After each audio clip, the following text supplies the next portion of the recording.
रायपुर में कृषि मंत्री रामविचार नेताम ने IANS 24/7 से विशेष बातचीत में कई मुद्दों पर बात की है। छत्तीसगढ़ में अब तक हुई 65% से भी कम बारिश होने पर उन्होंने कहा कि सरकार और किसानों के लिए चिंता का विषय है। कार्य योजना के लिए कलेक्टरों से रिपोर्ट मांगी गई है।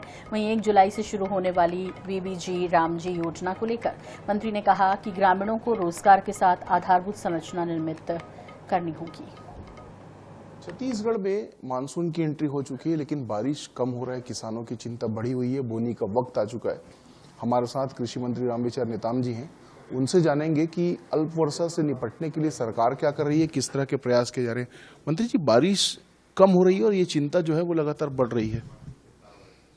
निश्चित ही हम सबके लिए बहुत ही चिंता का विषय है कि इस समय तक किसान पूरे मेहनत परिश्रम अपने खेतों के लिए करते थे, फसल के उगाने के लिए करते थे, लेकिन वो किसान, वो मजदूर आज जो है बाट जो हो रहा है, वर्षा का इंतजार कर रहा है कब बारिश हो कि लोग जो है फसल उगाने के लिए मेहनत परिश्रम करें।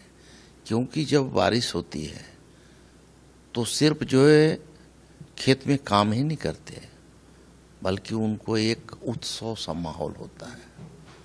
लेकिन बारिश ने इस बार पूरी तरह से दगा जो दिया है, उसके चलते बहुत किसान चिंतित हैं और सरकार के लिए भी चिंता का विषय है।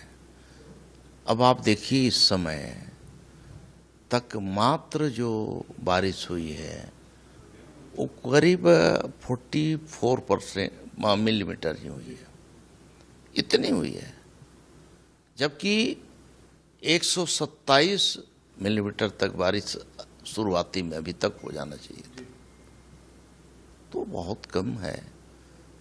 आगे हम उम्मीद करते हैं कि ईश्वर की कृपा हो जाए, बारिश शुरू हो जाए तो हमारे किसान भी खेत लग जाएंगे फसलों के लिए और सरकार का भी चिंता कुछ कम होगा। तो कृषि मंत्री जी का साफ तौर पर कहना है कि किसानों को कैसे राहत मिल सके, इस दिशा में सरकार लगातार प्रयास कर रही है और ये उम्मीद भी कर रहे हैं कि जल्दी बारिश होगा और किसान अपने फसल जो है वो लगा सकेंगे। कैमरामैन सूर्यकांत के साथ गौरव शर्मा, IANS 24/7 रायपुर।